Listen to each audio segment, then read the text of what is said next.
আমার আপনার নবী তাদের মাঝখান থেকে ভিড় ঠেলে বেরিয়ে গেলেন। হে তরুণ যুবকেরা, হে আমার মুরব্বিয়ানেরা, শুনে রেখে দিন বাবা, দয়ার নবী কাবা ঘরের সামনে দিয়ে যখন চলে যাবেন আর যেতে পারলেন না। কত কষ্ট, আহারে, এই কাবার কাছে আমি থাকতে চেয়েছিলাম, এ আমার দেশের, এই কাবার দেশের মানুষ আমি, আল্লাহর ঘর যে কাবা, এখানে এই বাইতুল্লাহকে ছেড়ে আমি কেমন করে যাই? কাবা শরীফের সামনে দাঁড়িয়ে দয়ার নবী আমার কাঁদতে শুরু করলেন। হে কাবা, তুমি সাক্ষী থেকো, আমি তোমাকে ভালোবাসি কাবা। তোমার দেশের মানুষেরা আমি নবীকে সহ্য করলো না, আমি নবীকে থাকতে দিলাম। হে আমার মুরব্বিয়ানেরা, আমার আপনার নবী সেই সময় বলেছিলেন, এ হযরতে আলী, শুনে রেখে দাও, জেনে রেখে দাও, মক্কার মানুষেরা আমাকে বিশ্বাস করে, আমাকে আল আমিন উপাধি দিয়েছেন। আমি কোনোদিন মিথ্যা কথা বলি না, আমি কোনোদিন কটু কথা তাদের বলি না, আমি কারো হৃদয়ে আঘাত করে কথা বলি না, আমি মক্কার মানুষদের সঙ্গে খারাপ আচরণ কোনোদিন করি না। আমার ব্যবহারে, আমার চরিত্রে তারা মুগ্ধ, তারা আমাকে বিশ্বাসী মনে করে, তারা আমাকে আল আমিন উপাধি দিয়েছে, মহা সত্যবাদী উপাধি দিয়েছে। যে সময় মক্কার জামিনে মাইট ইসরাইল জজ্জার মূল লোক তার ভাই আমার দুর্বলের উপর সবলের অত্যাচার, গরিবের উপর ধনীদের অত্যাচার, নারীদের উপর পুরুষদের অত্যাচার, যে সময় একজনকে হত্যা করলে তার বদলা 100 জনকে হত্যা করে নেওয়া হতো। এই রকম কঠিন পরিস্থিতি থেকে, যেটাকে ইসলামের ইতিহাসে আইয়ামে জাহিলিয়াত বলা হয়েছে, মূর্খতার যুগ বলা হয়েছে, সেই সময় দয়ার নবীকে এই মূর্খতার যুগের মানুষের এতটা বিশ্বাস করত যে তারা অন্য কাউকে বিশ্বাস করতে পারত না। তাই দয়ার নবীর কাছে তারা তাদের গচ্ছিত সম্পদ রেখেছিল আমানত হিসাবে। তখনকার যুগে এত লকার সিস্টেম ব্যাংক ছিল না, দয়ার নবীকে তারা লকার সিস্টেম ব্যাংক মনে করত। আমার নবীর কাছে যদি আমার এই প্রয়োজনীয় গুরুত্বপূর্ণ সম্পদটা রাখি, এটা নিশ্চয়ই গচ্ছিত রাখবে। এই রকম মানুষ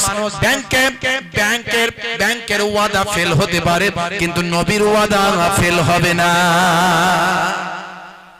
জোরে হবে না।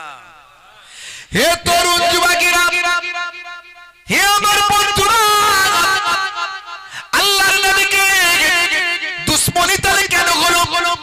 আল্লাহর নবী বললেন, দাওয়াত দিলেন, জোর করলেন না, জোর করলেন না, তোমাদেরকে আমার শিষ্য হতে হবে না, না, জোর করেননি।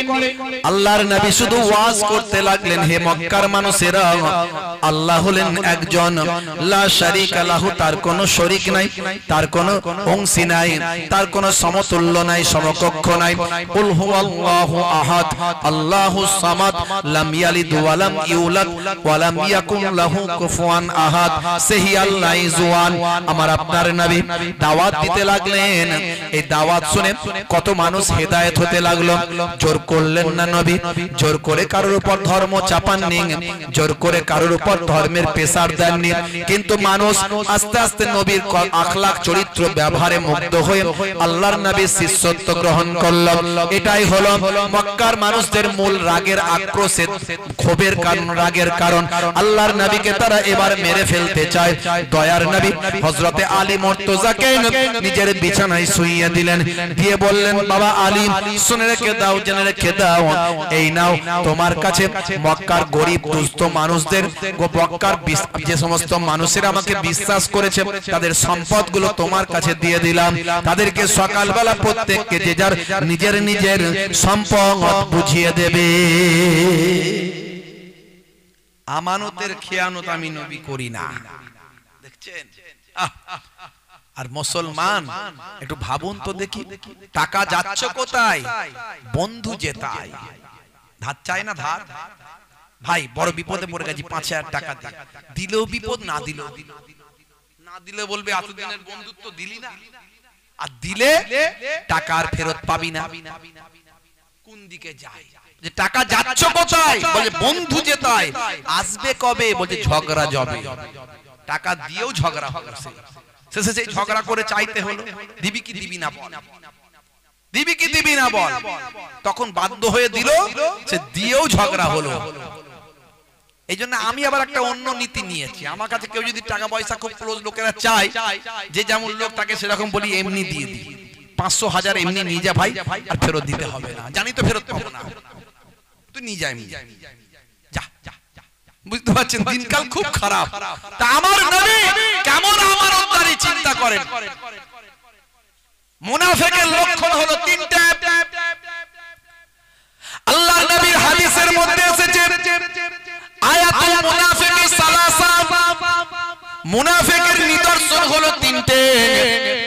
আমরা যে মুনাফিক বলি, মুনাফিককে একটুখানি সংজ্ঞাটা শুনে রেখে দেন। হে যুবকেরা, একটু সংজ্ঞাটা শুনে রাখুন আর নিজেকে চিন্তা করুন আমি মুনাফিক না ইমানদার, একটু নিজেকে গবেষণা করুন।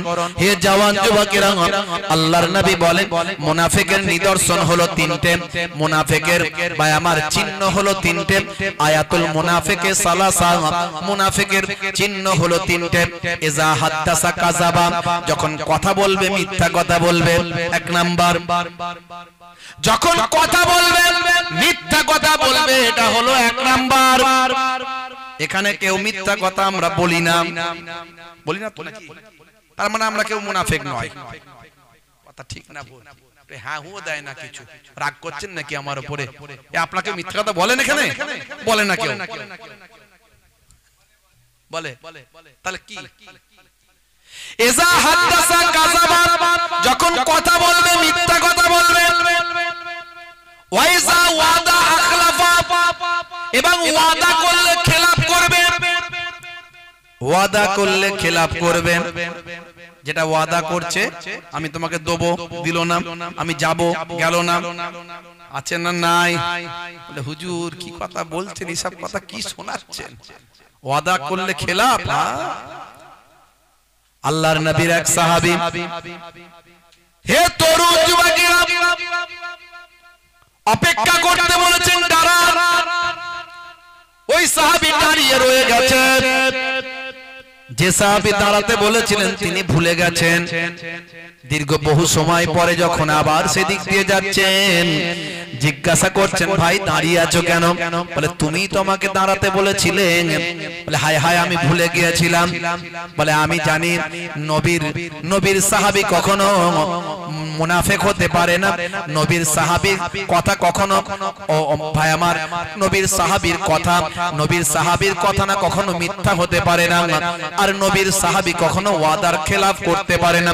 তাই তুমি দাঁড়িয়ে থাকতে বলেছো, আমি ঘন্টার পর ঘন্টা এখানে দাঁড়িয়ে আছি। আল্লাহর নবী সাহাবায়ে কেরামেরা এভাবে ওয়াদা রক্ষা করতেন, ওয়াদা করলে খিলাফ করবেন। এটা হলো মুনাফিকের দ্বিতীয় চিহ্ন। হে তরুণ যুবকেরা, ওয়াইজা উতুমিনা খানা, আর যখন আমানত রাখা হবে, আমানতের খেয়ানত করবে। আমানত কিছু গচ্ছিত রাখা হয়েছে, ভাই তোমার কাছে এটা রাখলাম, পরে নেব, ঠিক টাইমে পাওয়া যাবে না, আবার অনেক সময় অস্বীকার করবে। আল্লাহর নবী কেমন আমানতদারি ছিল। হযরতে আলী মুর্তজাকে বললেন, আলী সকালবেলা তুমি গচ্ছিত করে যে যার আমানত ফেরত দেবে। আল্লাহর নবীর বাড়িটা দুশমনেরা গোল করে ঘিরে ফেলেছে, নবীকে মেরে ফেলতে চায়। আর নবী উম্মতের আমানতের যাতে খেয়ানত না হয় সেদিকে চিন্তায় বিফর হয়ে যায়। নবীকে দুশমনেরা মেরে ফেলার জন্য তৈরি, নবীর বাড়িটা ঘিরে ফেলেছে। আর নবী আমার যে যার আমানত তাকে বুঝিয়ে দেওয়ার জন্য হযরতে আলীকে সবকিছু বুঝিয়ে দিচ্ছেন। হে তরুণ যুবকেরা, কি আখলাক, কি চরিত্র দয়ার নবীর! একটু ভাবুন তো দেখি, আজকে কেসিয়াস গিলা থেকে Tyson, Hanuman, Gary Miller, Jennifer, Michael Jackson, mister Tew David, mister Braille, mister Richmond থেকে শুরু করে পৃথিবী বিখ্যাত ব্যক্তিগুলো আজকে দয়ার নবীর কেন শিষ্য হলো একটু ভাবুন। ভাইরা আমার, হাসিম আমলা পৃথিবী বিখ্যাত একজন ব্যক্তি, মঈন আলী খান পৃথিবী বিখ্যাত একজন ব্যক্তি, জুনায়েদ জামশেদ পৃথিবী বিখ্যাত একজন ব্যক্তি, সানা আলী খান পৃথিবী বিখ্যাত একজন ব্যক্তি, সিঙ্গার জেনিফার পৃথিবী বিখ্যাত একজন ব্যক্তি। কেন আজকে নবীর শিষ্য হলো? একটু গবেষণা করুন, চিন্তা করুন। হে শিক্ষিত ভাইরা, যুবকেরা, ছেলেরা, মোবাইলে বিভিন্ন বিভিন্ন রকম ভাই আমার বাজে গান নাচ অশ্লীলতা বিভিন্ন গেম টেম না লোড করে নবী পাকের একটা জীবনী লোড করুন, কোরআন মাজিদের একটা বাংলা অনুবাদ লোড করুন, জীবনটা ধন্য হয়ে যাবে। অল্প দিনের জিন্দেগিতে আল্লাহর নবীকে চিনবে, আল্লাহকে চিনবে, তোমার পৃথিবীটা ধন্য হবে, পৃথিবীর মানুষ তোমাকে স্যালুট করবে। মারা যাওয়ার সঙ্গে সঙ্গে ফারিস্তারা ওয়েলকাম স্বাগতম আহলান সাহলান বলে তারা স্যালুট করতে থাকবে। আল্লাহর নবী আল্লাহর রাসূল ভিড় ঠেলে বেরিয়ে যাবে। আল্লাহ বললেন এক মুষ্টি বালির মাটি নিয়ে এক মুষ্টি ধুলো নিয়ে দুশমনদের দিকে ফিকে দিন। আয়াতে কারিমা তেলাওয়াত করে দুশমনদের চোখের দিকে এক মুঠো বালি এক মুঠো মাটি নবী আমার ফিকে দিলেন। দেবার সঙ্গে সঙ্গে দুশমনীরা সব অন্ধ হয়ে গেল। কিছুক্ষণের জন্য তারা চোখে কিছু দেখতে পেল না। রাতের অন্ধকারে আমার আপনার নবী তাদের মাঝখান থেকে ভিড় ঠেলে বেরিয়ে গেলেন। হে তরুণ যুবকেরা, হে আমার মুরব্বিয়ানেরা, শুনে রেখে দিন বাবা, দয়ার নবী কাবা ঘরের সামনে দিয়ে যখন চলে যাবেন আর যেতে পারলেন না। কত কষ্ট, আহারে এই কাবার কাছে আমি থাকতে চেয়েছিলাম, এ আমার দেশের এই কাবার দেশের মানুষ আমি, আল্লাহর ঘর যে কাবা, এখানে এই বাইতুল্লাহকে ছেড়ে আমি কেমন করে যাই। কাবা শরীফের সামনে দাঁড়িয়ে দয়ার নবী আমার কাঁদতে শুরু করলেন। হে কাবা তুমি সাক্ষী থেকো, আমি তোমাকে ভালোবাসি। কাবা তোমার দেশের মানুষেরা আমি নবীকে সহ্য করলো না, আমি নবীকে থাকতে দিল না।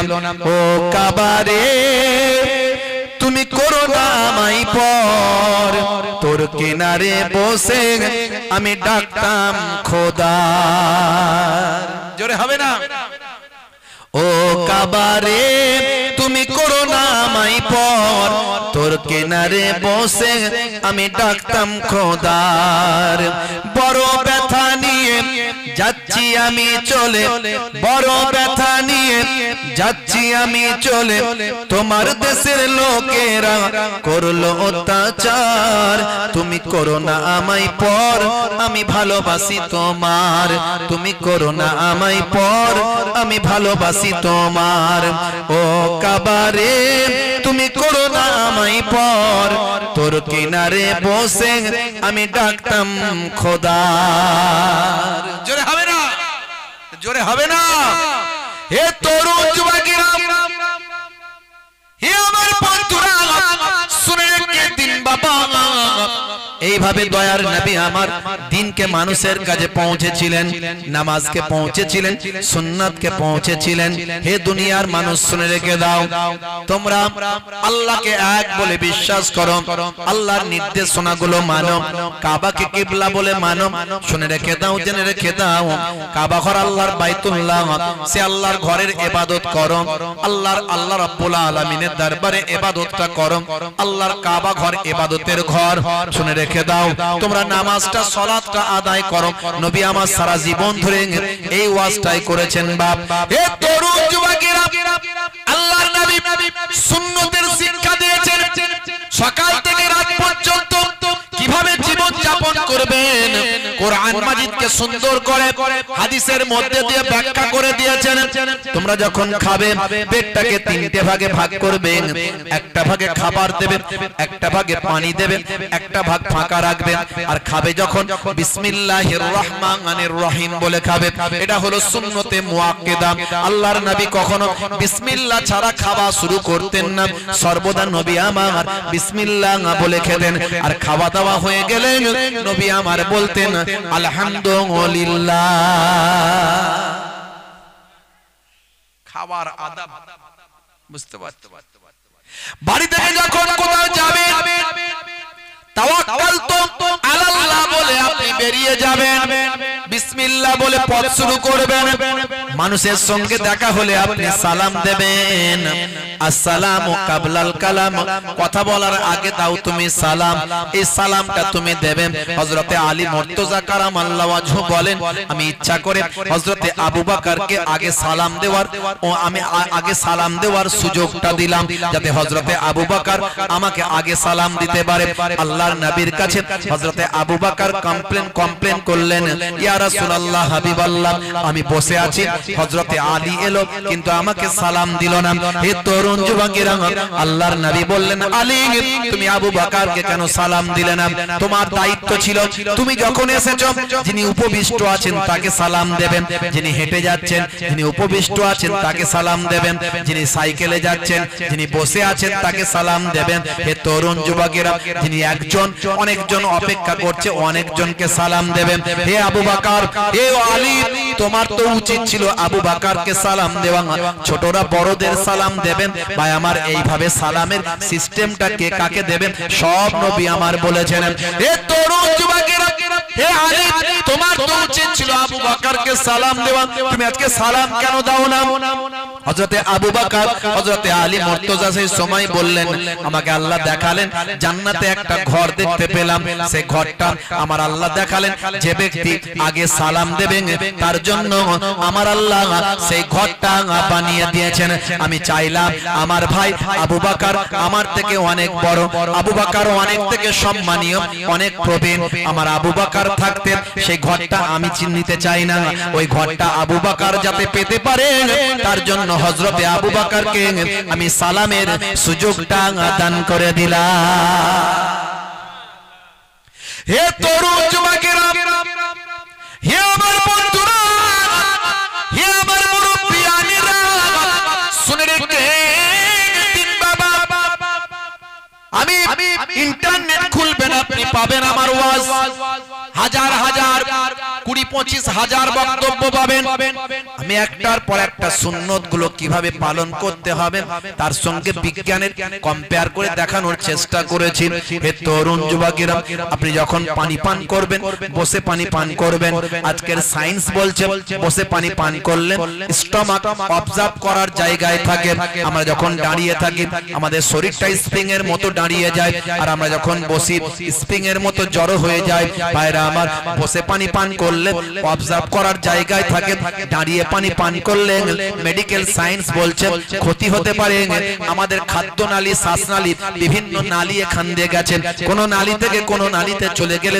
সমস্যা হতে পারে তাই নবী বলেছেন যখন তোমরা পানি পান করবে অবশ্যই বসে পানি পান করো বসে পানি পান করা হলো সুন্নাত তাই বাবা মাঝে মাঝে দেখবেন ক্রিকেটার হাসিম আমলাকে দেখবেন মঈন আলী খানকে দেখবেন ভাই আমার মেসুত ওয়াজিলকে দেখবেন যারা মুসলিম নবীর সুন্নাত মেনে চলে এমন কিছু ক্রিকেটার ফুটবলার আছে বাবা যারা মাঠেতে পর্যন্ত যখন পানি পান করেন হাঁটু গেড়ে বসে নবীর সুন্নাতকে পালন করেন সারা বিশ্বের মুসলমানদেরকে দেখিয়ে দেয় এই বিশ্বের মুসলমানরা তোমরা চায়ের দোকানে দাঁড়িয়ে দাঁড়িয়ে ঘাট করে মারো আর আমাদেরকে সারা পৃথিবীর মানুষ চেনে আমরা কিন্তু বসে পানি পান করে তোমাদের নবীর আদর্শে এর শিক্ষা দিচ্ছি বুঝতে পারছেন কত আজ করব কত কথা বলবো বাপ বড় দুঃখ লাগে হাই রে হাই কয়েকদিন আগে আমি সেদিনেও বলছিলাম আজকেও আমি খড়িবাড়িতে দাঁড়িয়েছি খড়িবাড়িতে এসে একটু চা খাই খড়িবাড়িটা ব্রিজটা ওঠার আগে বাঁদিকটায় গাড়িটা দাঁড় করিয়ে দিয়ে মগরিবের সময় বেশিরভাগই হয়ে যায় ওখানে গাড়িতে বসে বসে নামাজটা পড়ি পড়ে একটু চা খাই চা খেয়ে গাড়িটা ছাড়ি আর দেখবেন অনেক ছেলে মেয়ে দাঁড়ায় ওখানে সব এসে তারা চাটা খায় তা আমার গাড়িটা অন্ধকার অন্ধকার খুব একটা নয় মানে একটু অন্ধ অন্ধ ভাব মানে একটু আলো কম আর কি তা গাড়িটা দাঁড় করিয়েছি সামনে অনেক লোকজন ঘোরাঘুরি করছে তার মাঝখানে একটা মোটরসাইকেলে একজন মানুষের ভাই আমার সাদা কি বলবো শার্ট পরে আছে বুঝতে পারছি একটা লোক দাঁড়িয়ে আছে গল্প করছে কারো সঙ্গে যার সঙ্গে কথা বলছে তার চেনা যাচ্ছে না শরীরটা কালো বুঝতে পারা যায়নি কিন্তু হঠাৎ করে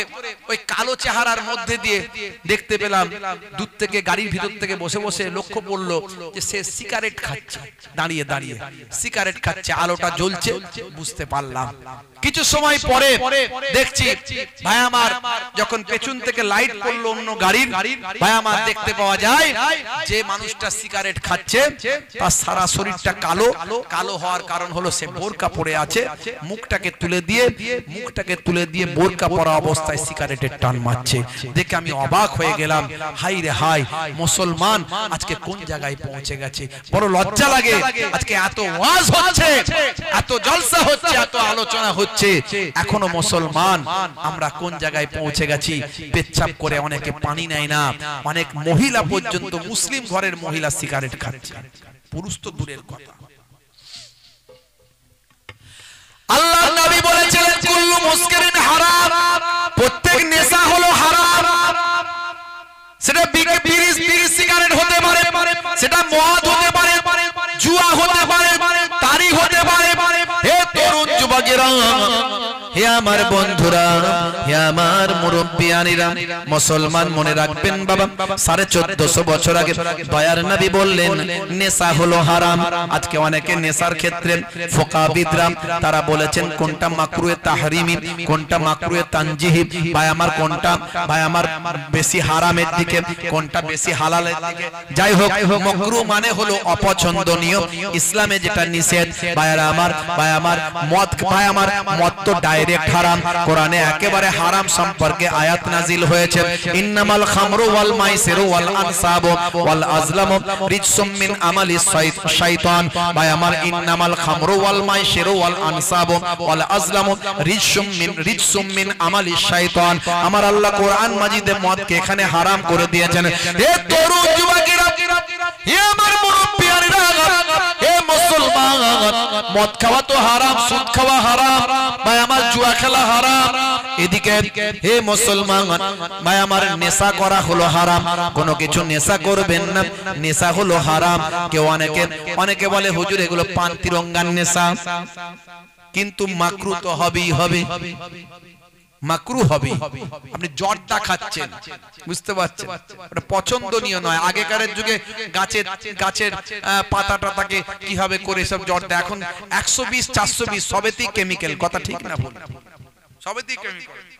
আপনি সাদা পান খান, সাদা পান খেতে পারে, 420 দিয়ে গোপাল জর্দা। হ্যাঁ, মুসলমানের ছেলে খাচ্ছে রজনীগন্ধা, ভালো যাচ্ছে ধান্দা, হৃদয় করবে কমল, খাচ্ছে তারা বিমল। উড়ি সর্বনাশ, কারবারে অশান্তি, চালাচ্ছে শান্তি, আছে না নাই? আজকালকার পোলা দেখো সঠিক পথে চলে না, পিতামাতা গুরুজনের কথা তারা শোনে না। চুলগুলো ছোট ছোট, প্যান্ট শার্ট আটো সাটো, সুজোড়া পায়ে দিয়ে, পেছনে ব্যাগ নিয়ে, লাল লাল জুতো পায়ে, চোখে কালো চশমা, দুই চোখ মেলে খোঁজে বেদের মেয়ে জোসনা, গায়ে হাতে ট্যাটু আঁকা, হেঁটে চলে আঁকা বাঁকা। কাছে গেলে দেখা যায় সুস্থ ছেলে না, কাছে গেলে দেখা যায় সুস্থ ছেলে না। তিরঙ্গার দুর্গন্ধে টেকা যায় না, তিরঙ্গার দুর্গন্ধে টেকা যায় না। আজকালকার পোলা দেখো সঠিক পথে চলে না, পিতামাতা গুরুজনের কথা তারা শোনে না। যেখানটা বসবে সেখানটা চষে দিয়ে বেরিয়ে যায়, পুচ পুচ পুচ পুচ। 12 বছর ঘাস জন্মাবে না। আমি বলি 12 বছর ঘাস জন্মাবে না, কি বিপদ। জিভ ঠোঁট দাঁত দেখলে চেনা যায় না কোনটা কি, বুঝতে পারছো? 10 হাত দূর থেকে আমার দুর্গন্ধে গ্যাসে আমি টিকতে পারি না।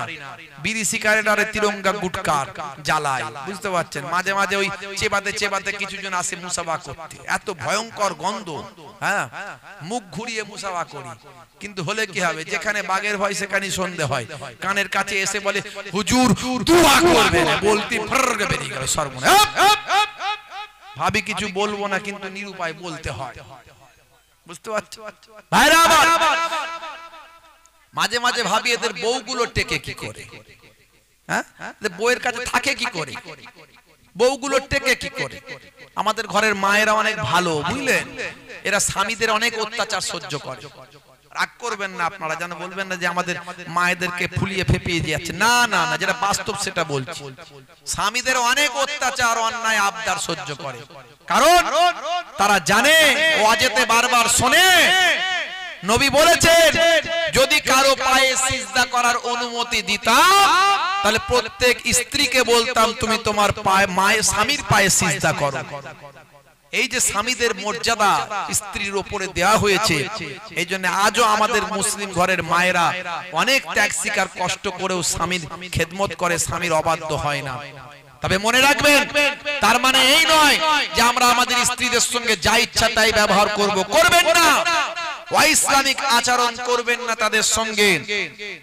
ভাই আমার, ঘরে বউ আছে, অন্যায় ভাবে অবৈধ সম্পর্ক, আমাদের কাছে এসে কাঁদে মাঝে মাঝে মায়েরা, বুঝতে পারছেন হুজুর আর বলবেন না। ভাইরা আমার, বিদেশে কাজে গিয়ে সেখানে আবার একটা বিয়ে করে ফেলেছে, অবৈধ সম্পর্ক।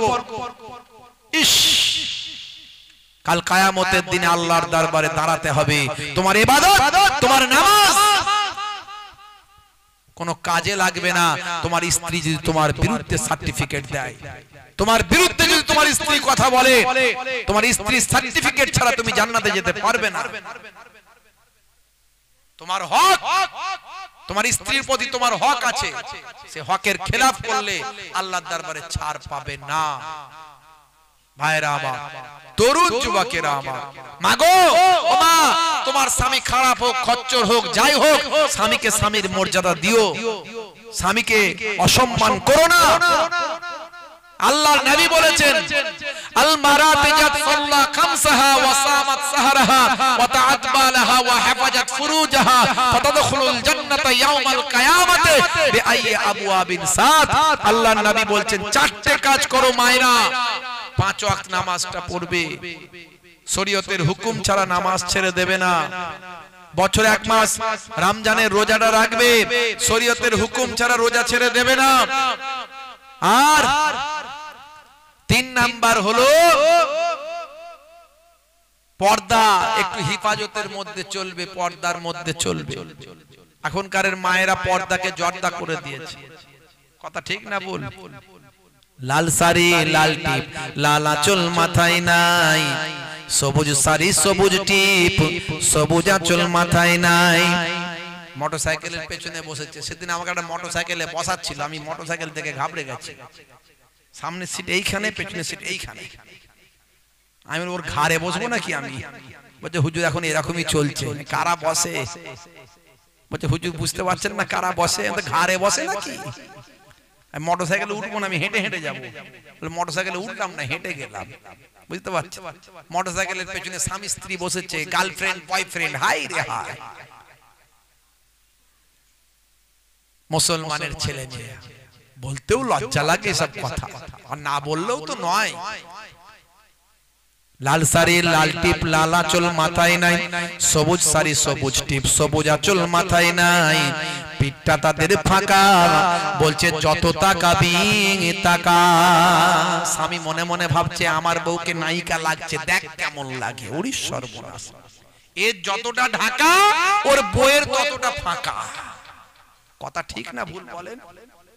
কাপড় শর্ট পড়ে গেছে, কাপড় শর্ট পড়ে গেছে, বউকে নায়িকা সাজিয়েছে, লোকে তাকাচ্ছে বিজবিজ করে, বন্ধুরা এক বন্ধু আরেক বন্ধুকে কথা বলছে, ওর স্বামী মনে মনে ভাবছে আমার বউকে যা লাগছে না, আমি নায়িকা নিয়ে বেরিয়েছি।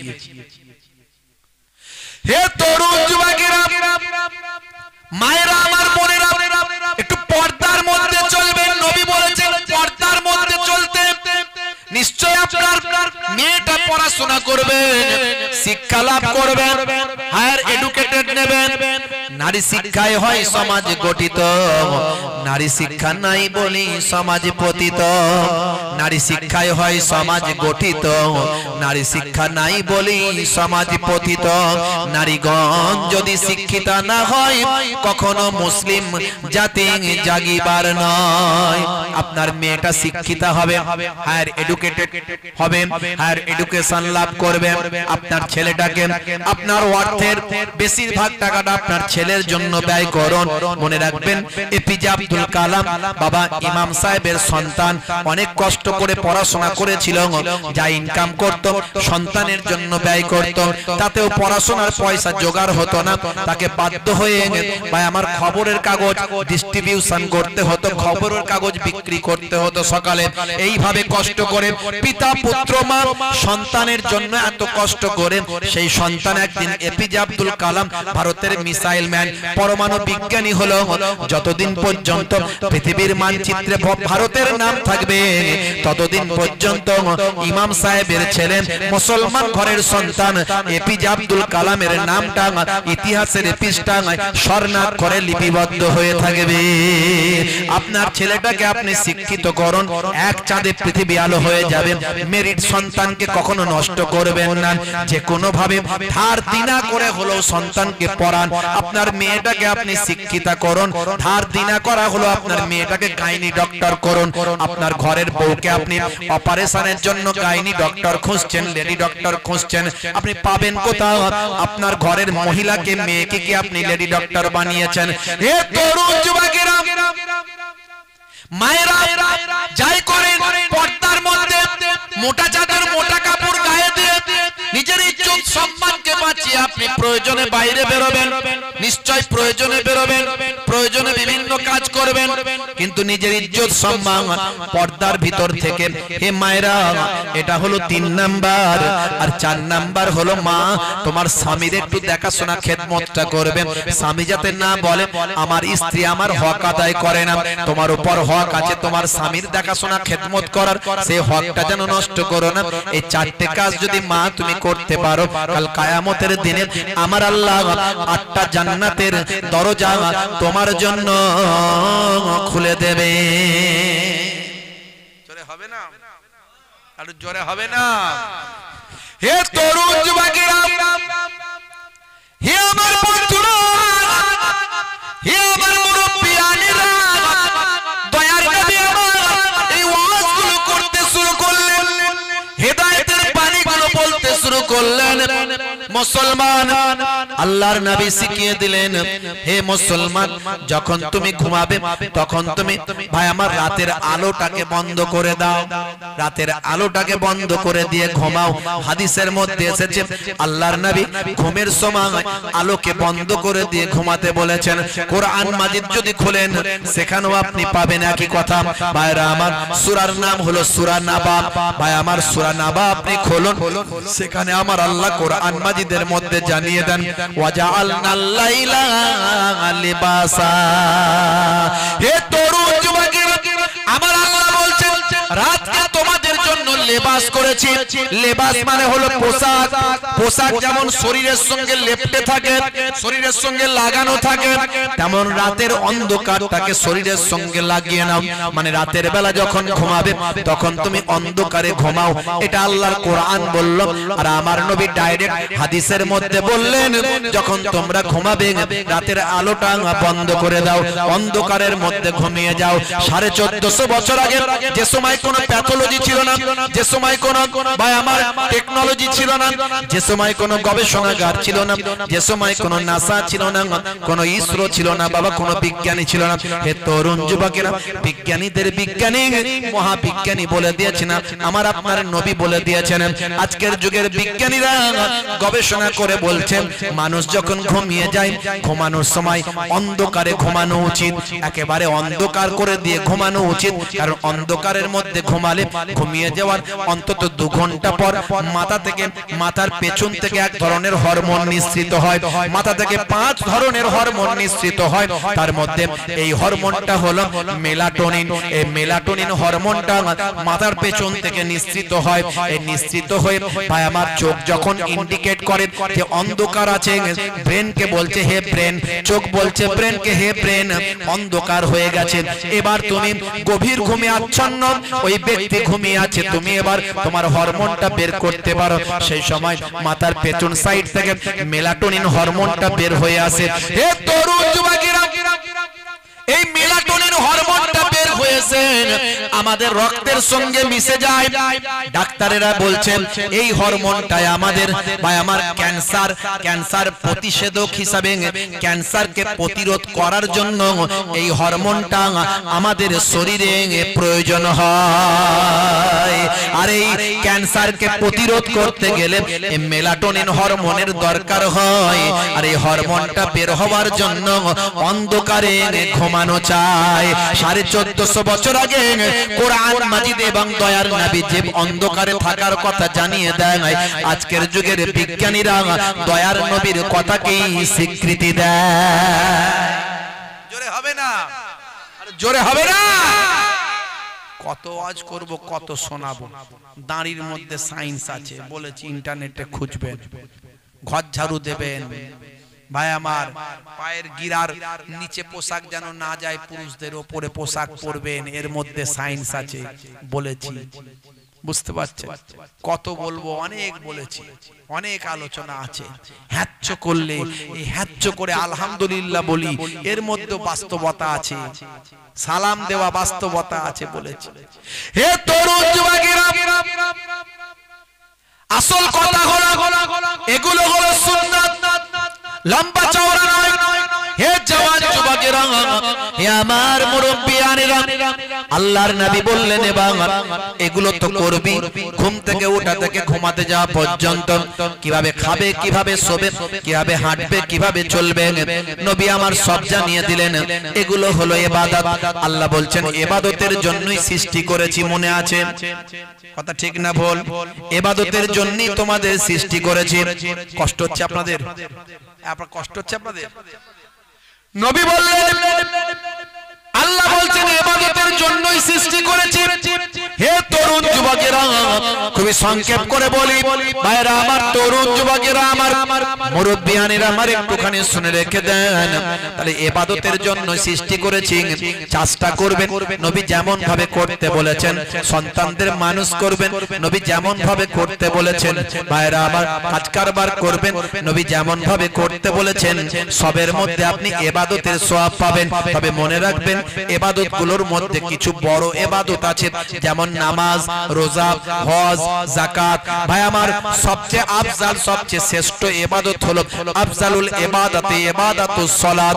এই নামাজটা আপনি ছেড়ে দেবেন না। 5 ওয়াক্ত নামাজ আপনার জন্য ফরজ করা হয়েছে। 5 ওয়াক্ত নামাজ পড়তে 1 ঘন্টা সময় লাগে। কষ্ট রে ভাই নামাজ পড়া, এই নামাজ পড়া নিয়ে মাথা খারাপ। এত কষ্ট করা যায় নাকি? 1 ঘন্টা নামাজে আমরা দিতে পারি না, কষ্ট করে নামাজ ছেড়ে দিই, আছে না নাই?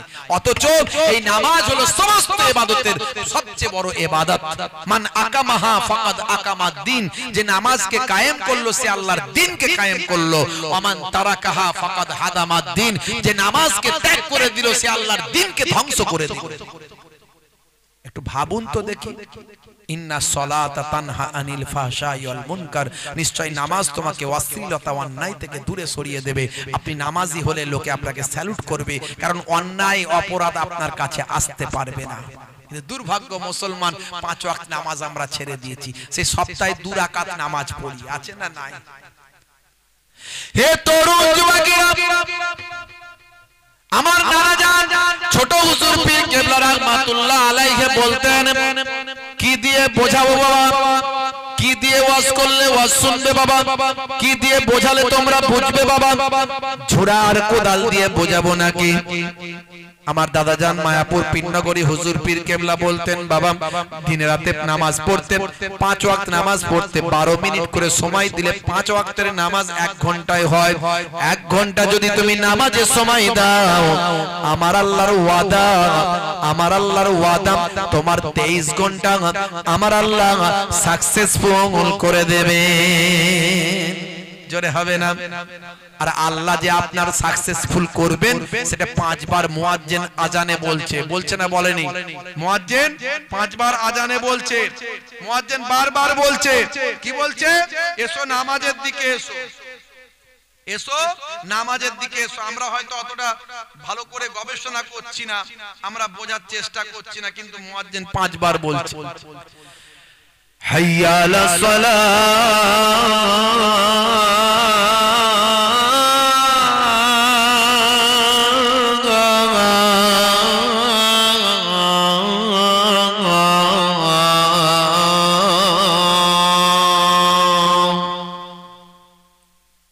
নামাজের দিকে এসো। মুয়াজ্জিন বলছে আপনাকে 5 বার, 5 দুগুণে 10 বলছে। তো নামাজের দিকে এলে কি হবে? আল্লাহ বলছেন হে মুয়াজ্জিন বলে দাও। মুয়াজ্জিন আবার বলছে, কি বলছে? হাইয়া আলাল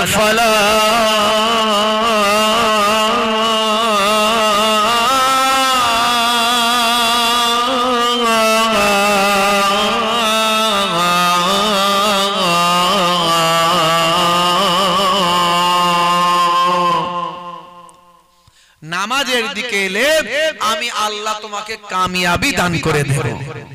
জোরে হবে না? তাহলে নামাজে আসবি, সাকসেসফুল হবি, এটা আল্লাহ বারবার বলাচ্ছে মুয়াজ্জিনকে দিয়ে, কিন্তু আমরা গুরুত্ব দিই না। চাকরিতে সাকসেস হতে চাও, নামাজে দাঁড়িয়ে যাও। রুজি রুটিতে সাকসেস হতে চাও, নামাজে দাঁড়িয়ে যাও। কারবারে সাকসেস হতে চাও, নামাজে দাঁড়িয়ে দাও। বিপদ আপদ মুসিবত থেকে মুক্তি পেতে চাও, নামাজে দাঁড়িয়ে যাও। সিজদায় গিয়ে আল্লাহর সঙ্গে কথা বলে নাও, আল্লাহ তোমার কথার উত্তর দেবেন আর তোমার দোয়াকে কবুল করে নেবেন।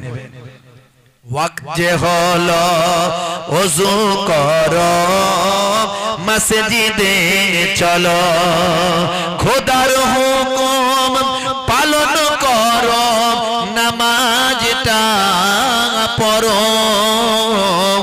ওয়াক্ত যে হলো ওযু করো, মসজিদে চলো, দিন রাতে 5 ওয়াক্ত নামাজ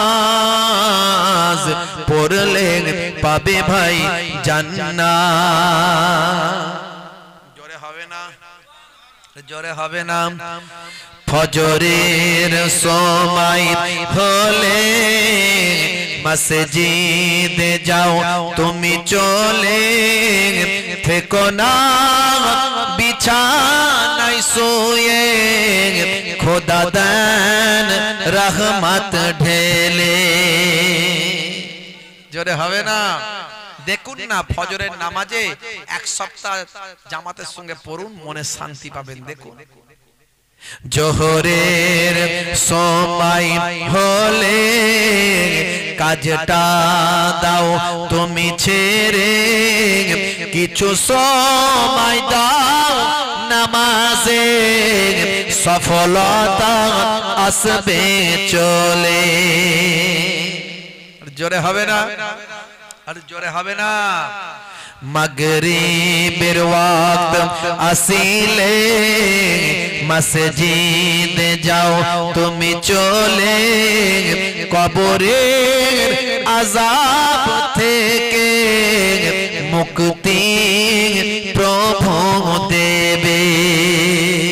ওয়াক্ত যে হলো ওযু করো, মসজিদে চলো, খোদার হুকুম পালন করো, নামাজটা পড়ো।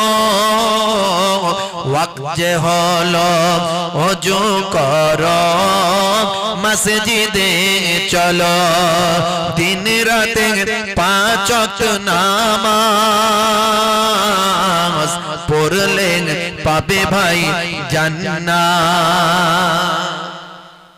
কষ্ট হচ্ছে আপনাদের, বুঝতে পারছি, আর নয় অনেক। মাশাআল্লাহ, মূল কথা হলো বাবাজি আমার, ঈমানকে মজবুত করুন আর নামাজটা ইবাদতটা করুন। সবচেয়ে বড় ইবাদত হলো নামাজ। এই নামাজ পড়লে বাকি ইবাদত অটোমেটিক আস্তে আস্তে হয়ে যাবে, আর অন্যায় অপরাধ আপনার কাছ থেকে সরে চলে যাবে। দুটো জিনিস করুন, একটা হলো নামাজ আর একটা হলো মুখের দাড়ি। এখন দাড়ি রাখা তো ফ্যাশন, নেতা মন্ত্রী নায়ক গায়ক খেলোয়াড় প্লেয়ার, বুঝতে পারছেন, সবাই দাড়ি রাখছে এখন, ফ্যাশন দাড়ি। হ্যাঁ হ্যাঁ, বিরাট কোহলি, হরভজন সিং, লিওনেল মেসি এসব দাড়ি রেখেছে। আর সুন্নতি দাড়ি রেখেছে, দেখবেন হাসি মামলা এত বড় দাড়ি, মঈন আলী খান এত বড় দাড়ি, হ্যাঁ, জুনায়েদ জামশেদ এত বড় দাড়ি, বুঝতো, আসিফ খান, রকি এত বড় দাড়ি। এরা সব সেলিব্রিটি, বড় বড় দাড়ি রাখতে তাদের লজ্জা লাগে না। পৃথিবীর মানুষের কাছে তারা নবীর সুন্নতকে প্রমোট করছে, আমাদের লজ্জা লাগে। ঠিক আছে ভাই, লজ্জা লাগছে যখন ছোটই রাখো, কিন্তু ফ্যাশন দাড়ি মনে করে নয়, নবীর সুন্নত মনে করে রাখো। কদিন বেঁচে থাকবে গ্যারান্টি নাই। দেখা গেল বড় রাখার আগেই ওই ছোট দাড়ি অবস্থায় মারা গেলে, কিন্তু যদি ওটা সুন্নত অবস্থায় হয়, সুন্নত বলে হয়, কবরে দেওয়ার পরে মুনকার নাকির ফেরেশতা বলবে মান রব্বুকা, দেখতে পাবে মুখে দাড়ির দেখা, হতে পারে ওই দাড়িটা হবে নাজাতের জারিয়া। বাপজি আমার, দাড়ি এখন মুখের সৌন্দর্য, তাই আমি বলে দিয়ে যাই এই সুন্নতটা রাখো। কবরে গেলে কোনো সুন্নত দেখা যাবে না, একটা সুন্নত দেখা যাবে, সেটা হলো মুখের দাড়ি। এই দাড়িটা রাখুন বাপেরা আমার, এই দুটো কাজ করুন, নামাজ আর মুখের দাড়ি। দেখবেন ম্যাক্সিমাম অন্যায় অপরাধ আপনার কাছ থেকে অটোমেটিক সরে যাচ্ছে। আজান হবে, মসজিদে এসে জামাতে নামাজটা পড়ুন। 10 মিনিট 15 মিনিট সময় লাগবে নামাজ পড়তে, বাকি টাইম কাজ করুন। কাজা হয়ে গেছে, কাজা পড়ুন। দাঁড়িয়ে পড়তে খুব কষ্ট হচ্ছে, আজকে পারছি না, এত টায়ার্ড, বসে বসে পড়ুন। অনেক নামাজ আছে, অন্তত ফরজ ওয়াজিব নামাজটা পড়ে, সুন্নতে মুআক্কাদাটা পড়ে আপনি ঘুমিয়ে যান, কিন্তু নামাজ ছাড়বেন না। কাজা একান্ত হয়ে গেছে, কাজা পড়ুন। যেমন খেতে দেরি হলে তাড়াতাড়ি খাবার পেলে খায়, তেমন কাজা নামাজ কাজা হয়ে গেছে, যখনই সময় পাবেন আগে নামাজটা আদায় করে তবে অন্য কাজ করুন। নামাজটা পড়ুন, বাপ তবে ওয়াজ শোনা সার্থক হবে, জীবনটা ধন্য হবে, আপনার পৃথিবীতেও শান্তিময় হবে, আখিরাতটাও শান্তিময় হবে। এই পৃথিবী ক্ষণস্থায়ী, এই পৃথিবী চিরস্থায়ী নয়। আজ বেঁচে আছেন, কাল থাকবেন, গ্যারান্টি নাই। আল্লাহ হায়াত দারাজ করুক, সকলের জন্য দোয়া চাই। বাবা আমার, আপনাদের খেদমত থেকে বিদায় নেব। ওয়াজ অনেক ছিল, উদাহরণ অনেক ছিল, ভেবেছিলাম আরো উদাহরণ দিতে পারবো, কিন্তু সময় কম, অনেক কথা বলতে গিয়ে সময় লেগে গেছে, আর বেশি আলোচনা নয়। আপনাদের খেদমত থেকে বিদায় নেব। যাওয়ার আগে আমার ভাইয়েরা বলছিলেন একটুখানি আগামী বছরের জন্য একটু চাঁদাপত্রের জন্য একটু বলা, আর আপনারা না দিলে এত বড় জলসাটা হবে কি করে? হাজি বাবেরা আমার, কোরআন মাজিদে আল্লাহ বলছেন এক দিলে আমি আল্লাহ 10 দেব। জোরে বলুন সুবহানাল্লাহ। আল্লাহর কোরআনের ওয়াদা কখনো মিথ্যা নয়।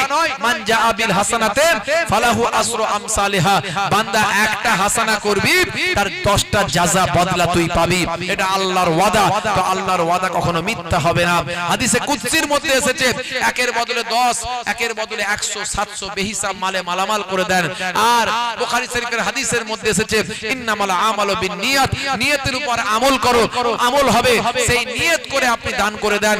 আপনার বাপ কবরে, মা কবরে, ভাই কবরে, আত্মীয় স্বজন, ছেলে মেয়ে, বিবি বাচ্চা অনেকের কবরে চলে গেছে, তাদের মাগফিরাতের জন্য, রুজি রুটির বরকতের জন্য, বিপদ আপদ থেকে মুক্তির জন্য। ভাইরা আমার, আপনার বাপ মা কবরে পড়ে আছে আর আপনার দিকে তাকিয়ে আছে। নবী বলেন মিন আবিন আও উম্মিন আও আখিন আও সাদিকিন, দুনিয়ার মধ্যে তার বাপ, তার মা, তার ভাই, তার বন্ধু কেউ যদি মৃত কবরবাসীর জন্য একটুখানি দান করে দেয়, নবী বলেন কাল জাবালে, রহমতের পাহাড় করে আল্লাহ পৌঁছে দেন। বাপেরা আমার, তরুণ যুবকেরা আমার, আমি আপনাদের ভাই, আপনাদের পীরের ঘরের আওলাদ, দুই দরবারের দুই খানদানের মেহমান, দুই দরবারের দুই খানদানের মেহমান, দুই দিক থেকে কুরাইশ খানদানের চিটেপুটা রক্ত আমার শরীরে আছে। আমি অধম মুসাফির হালাতে আপনাদের খেদমতে এসেছি।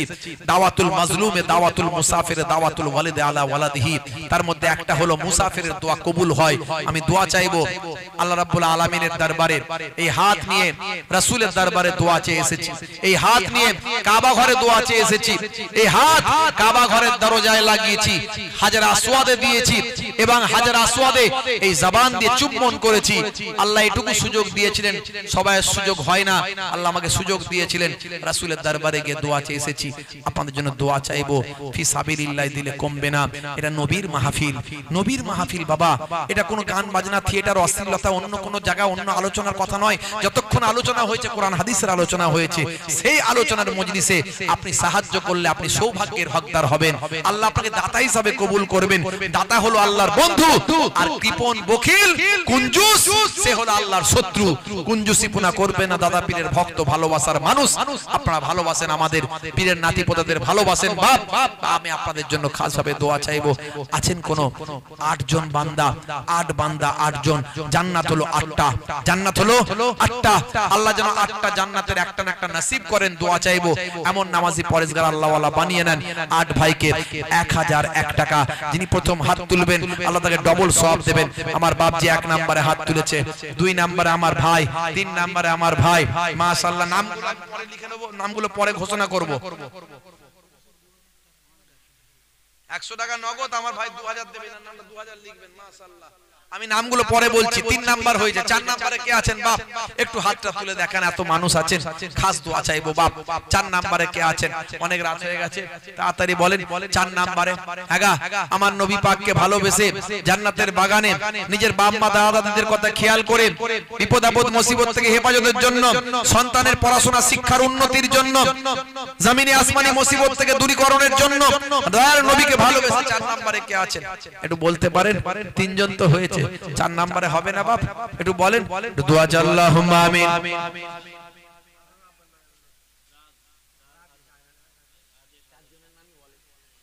কি নাম প্রথমটা? জনাব শুকুর সাহেব 1000, জনাব আজহারউদ্দিন সাহেব 2000, হ্যাঁ, জনাব আশিক সাহেব 1000,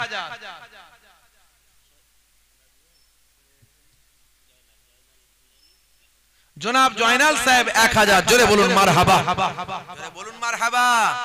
নারে তাকবীর। জোরে সুরে তাকবীরের ধ্বনি দেয়া যাবে না? নারে তাকবীর। দোয়া আল্লাহুম্মা আমিন। এই রব্বি আল্লাহ, রব্বি মাবুদ, তোমার 4 জন বান্দা 1000 1000 2000 করে দান করেছে মাবুদ। চেয়েছি 8 জন, 4 জন দান করেছে মাবুদ। দানকে কবুল ও মঞ্জুর করে নাও, মনের নেক আরজুগুলো কবুল করে নাও। তোমার নবী বলেছেন নিয়ত করতে, নিয়তের ওসিলায় নিয়তকে আল্লাহ কবুল করেন। তোমার নবী বলেছেন তোমার বান্দারা কি নিয়ত করে দান করেছে সেই নিয়তকে কবুল করে নাও। একের বদলে 10, একের বদলে 700, 100 বেহিসাব, একের বদলে 100, 700 বেহিসাব মালে মালামাল করে দাও। তোমার কোরআনের ওয়াদা তো কখনো মিথ্যা হবে না। একের বদলে 10 তো অবশ্যই পাওয়া যাবে। মালে মালামাল করে দাও, দাতা হিসেবে কবুল করে নাও। বড় বিপদ আপদ মুসিবত থেকে হেফাজত করে দাও। এমন কোন বড় রোগ দিও না যার জন্য ভেলোর যেতে হয়, চেন্নাই যেতে হয়, মাদ্রাজ যেতে হয়। Heart attack, cancer, tumour, paralyse, বড় বড় মুসিবত থেকে তুমি হেফাজত করে দাও। দাতা বান্দাদের মালের পরিবর্তে শরীরকে তুমি সুস্থ রেখে দাও, কাজে কারবারে উন্নতি দাও। আমার আল্লাহ, আমার মাবুদ, কার পকেটে কত, কার এটিএমে কত, কার ব্যাংকে কত তুমি জানো। কার দেওয়ার ক্ষমতা আছে তবুও দিচ্ছে না, যার দেওয়ার ক্ষমতা নাই তাকে তুমি বেশি মালে মালামাল করে পরের বার দেওয়ার তৌফিক দাও। আর যার দেওয়ার ক্ষমতা আছে এখন দিচ্ছে না, মাবুদ তার হৃদয়কে নরম করে দাও, তাকে তোমার দেওয়ার জন্য উদ্বুদ্ধ করে দাও, তাকে বোঝার তৌফিক দাও। বান্দারে খালি হাতেই সবাই এসেছে, খালি হাতেই চলে যাবে, সম্পদ নিয়ে কেউ পৃথিবী থেকে যাবে না। যেটুকু দান করবে সেটুকু তার আখিরাতের জন্য জমা থাকবে।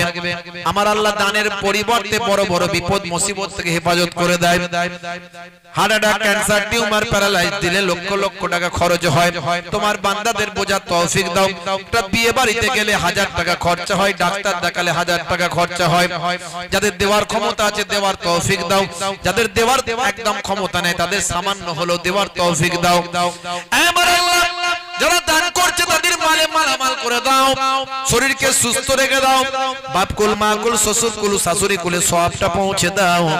দিদারে কাবা, দিদারে মদিনার মেহমান বানিয়ে দাও, আমিন। কে আছেন বাপ? 1000 টাকা বলবেন একটুখানি। আমার বাপ যে ওখানে 1000 টাকা বলেছে 5 নাম্বারে। কি গো, কি নাম?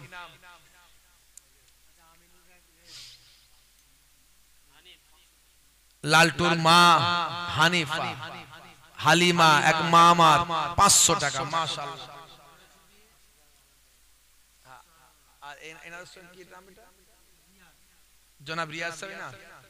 জনাব রিয়াজ সাহেব 1000 টাকা। জোরে বলুন মারহাবা, জোরে বলুন মারহাবা। নারী তাকবীর। মাশাআল্লাহ। বাচ্চা মারা গেছে, তার মাগফিরাতের জন্য তার ভাই, বাচ্চা তো এমনি কোনো গুনাহ নাই, তবুও তার জন্য খেয়াল করে দিয়েছে, সেটা আরো আল্লাহ জাযা বদলা দেবেন, তার জন্য দিয়েছেন 1000 টাকা। জোরে বলুন মারহাবা, বলুন আল্লাহুম্মা আমিন। আল্লাহ নিয়ত কবুল করেন। আমাদের ইমাম সাহেব, সম্মানীয় মোহতারাম ইমাম সাহেব, দেখছেন ইমামদের মাইনে খুব বেশি দেন মনে হচ্ছে নাকি? উনিও দিচ্ছেন 1000 টাকা, না মাইনে কম দেন? সর্বনাশ করেছে ভাইরা আমার, ইমামদের মাইনে বাড়াবেন বাপ।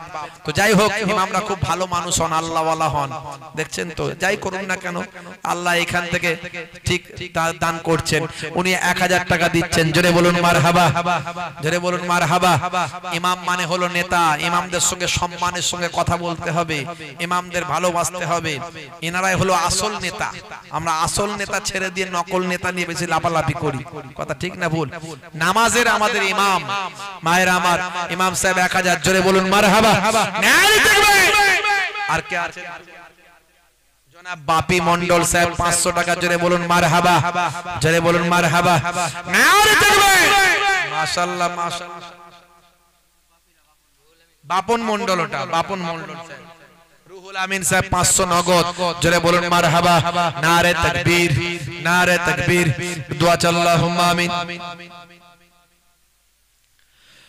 আল্লাহ গো তোমার দরবারে এই মোর মোনাজাত, দিও গো তুমি বরসে মাহফিলে রহমত। দিচ্ছে তোমার বান্দারা দেখো 1000 2000 দান, দিচ্ছে তোমার বান্দারা দেখো 500 টাকা দান, দিও গো তুমি দিন দুনিয়ায় বাড়ায় সম্মান।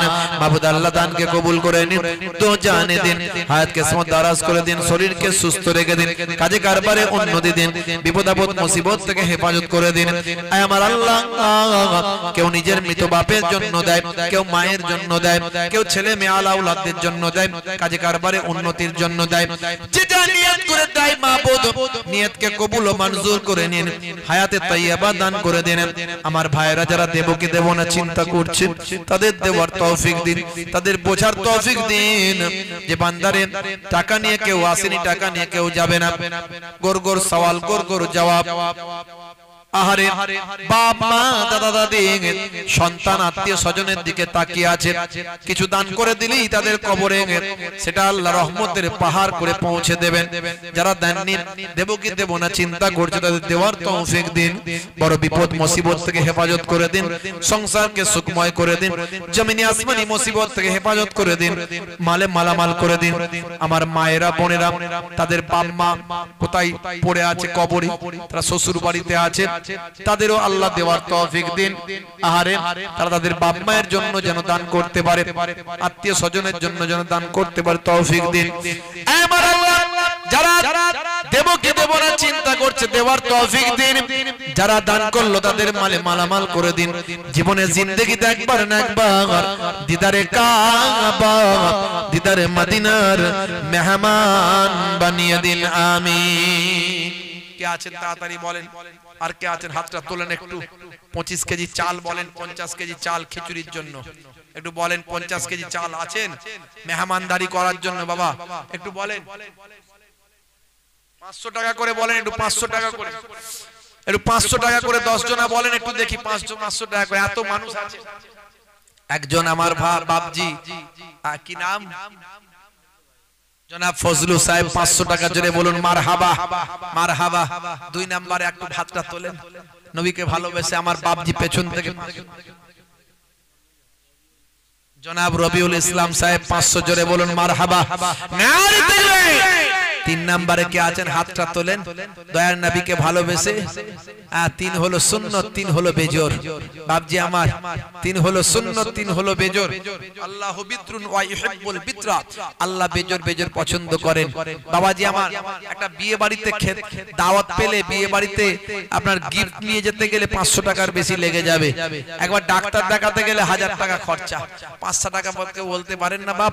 নবী পাককে ভালোবেসে, যে নবী ছাড়া কাল কিয়ামতের দিনে সুপারিশ সাফায়াতি করার কেউ নাই, যে নবী ছাড়া কাল কিয়ামতের দিনে সুপারিশ সাফায়াতি করার কেউ নাই, সে দয়ার নবীকে ভালোবেসে 500 টাকা বলতে পারেন। আইনুল মন্ডল সাহেব 1000 টাকা, জোরে বলুন মারহাবা, জোরে বলুন মারহাবা। একটু মা বোনেদের কাছে একটু পাঠান, আমার মা বোনেদের কাছে একটু পাঠান কাগজটা নিয়ে। আমার মায়েরা বোনেরা 500 টাকা করে বলেন, 1000 টাকা করে বলেন, তাড়াতাড়ি করে লিখে পাঠান। মাগো একটু লিখে পাঠান, আপনার মৃত বাপ মা, শ্বশুর কুল, শাশুড়ি কুল, আত্মীয় স্বজন কবরে পড়ে আছে, তাদের কথা খেয়াল করে বলেন। আল্লাহর দরবারে দিলে কমবে না মা, আপনাদের পীরের ঘরের আওলাদ বলে দিয়ে যায়। গভীর রাত্রিতে দুনিয়ার অফিস বন্ধ, আল্লাহর অফিস খোলা। তাড়াতাড়ি বলেন, এখনই মোনাজাত করব, মোনাজাতের আগে একটু দানটা করেন বাপ, দান করলে কমবে না। জনাব হামিদুল মন্ডল সাহেব 1000 টাকা, জোরে বলুন মারহাবা, জোরে বলুন না মারহাবা, নারে তাকবীর, নারে তাকবীর। মাশাআল্লাহ মাশাআল্লাহ। আগা 25 কেজি চাল, 50 কেজি চাল একটু হবে না তাবারুকের জন্য। বানি ইসরাইল যুগের একজন মহিলা 12 বছর গোনা করেছিল, পিপাসার সময় কুকুরকে পানি পান করিয়েছিল। এই কুকুরকে পানি পান করানোর জন্য জীবনের গুনাহ আল্লাহ maaf করে দিয়েছিল। আর আপনি নবীর জালসার মেহমানদের আপনি তাবারুক খাওয়াবেন, 25 কেজি 50 কেজি চাল দেবেন, আল্লাহ নিশ্চয় আপনার জীবনের গুনাহ maaf করবেন। 25 কেজি 50 কেজি চাল, 2 বস্তা 1 বস্তা আলু একটু বলতে পারেন। আর কেউ 500 টাকা করে বলেন। মুমতাজ বিবি এক মা আমার 500 টাকা, জোরে বলুন আল্লাহুম্মা আমিন। আল্লাহ নিয়ত কবুল করে বলুন আল্লাহুম্মা আমিন। নারে তাকবীর, মাশাআল্লাহ, একটু দোয়া চাই আল্লাহুম্মা আমিন। জিয়ারুল সাহেব 500 টাকা, আল্লাহ কবুল করুন আল্লাহুম্মা আমিন। আয় রব্বি, আল্লাহ রব্বি মাবুদ, তোমার বান্দারা অনেকে 500 500 করে দান করছে। আমার আল্লাহ দানকে কবুল করে নাও, জানে দাও, হায়াত কিসমত দারাজ করে দাও, দাতাদের দাতা বলে কবুল করে নাও। তোমার দাতারা হলো তোমার বন্ধু, তোমার বন্ধু হিসাবে কবুল করে নাও। ফি সাবিলিল্লাহ যারা দিচ্ছে তাদের জাযা বদলা দুনিয়া আখিরাতে দান করে দাও। কাজে কারবারে উন্নতি দাও, ছেলে মেয়ে বিবি বাচ্চা স্বামী আলা আওলাদ নিয়ে সুখের সংসার বানিয়ে দাও। মালে মালামাল করে দাও। তোমার বান্দারা কি নিয়ত করে দান করেছে তুমি জানো, অন্তরের খবর তোমার জানা আছে। তাদের অন্তরের খবরকে কবুল ও মঞ্জুর করে নাও, নেক নিয়তকে কবুল ও মঞ্জুর করে নাও। আমার আল্লাহ দানের পরিবর্তে বড় বিপদ, যেটা মুআয়্যান নির্দিষ্ট, সেই নির্দিষ্ট বিপদকে তুমি সরিয়ে দাও। জামিনী মুসিবত জামিনে দাফন করে দাও, আসমানি মুসিবত আসমানে তুলে নাও, বিপদ আপদ মুসিবত থেকে হেফাজত করে দাও। দিদারে কাবা, দিদারে মদিনার মেহমান বানিয়ে দাও, আমিন। কে আছেন বাপ, তাড়াতাড়ি বলেন, দেরি করবেন না, এখনই মোনাজাত করব। আর কেউ আছেন তাড়াতাড়ি বলেন। তরুণ যুবকেরা আমার, তাই আমি কথায় কথা বেড়ে যায়, কথা বলতে বলতে বেরিয়ে আসলো কথাটা। আমি আপনাদেরকে বলবো, কোন রকম হঠকারী সিদ্ধান্ত কেউ কখনো নেবেন না। আমার পশ্চিমবঙ্গ অনেক শান্তির জায়গা, অন্যান্য রাজ্যে অনেক অশান্তির খবর আমরা পাই, বিভিন্ন সময় পাচ্ছি, এখনো পাওয়া যাচ্ছে। কিন্তু পশ্চিমবঙ্গ অনেক শান্তির জায়গা। এখানে আইন প্রশাসন সরকার অনেক অ্যালার্ট, খুব দ্রুত এখানে পদক্ষেপ নেওয়া হয়, এগুলো আমরা দেখেছি। তা আমরা সব সময় আইনের প্রতি ভরসা রাখবো, কোন হঠকারী সিদ্ধান্ত কেউ যেন কখনো না নিই, এই আবেদন আমি আপনাদের কাছে করব ভাইরা আমার। আর সবচেয়ে বড় কথা হলো যেটা, আমরা যদি আল্লাহর প্রতি হয়ে যাই, আল্লাহকে স্মরণ করি, আমার আল্লাহ আমাদের বিপদ মুসিবত সব কাটিয়ে দেবেন। জোরে বলেন সুবহানাল্লাহ। মাল্লাহুল মাওলা ফালাহুল কুল, বান্দা যখন আল্লাহর হয়ে যায়, কুল মাখলুকাত তার গোলাম হয়ে যায়। জোরে বলুন সুবহানাল্লাহ।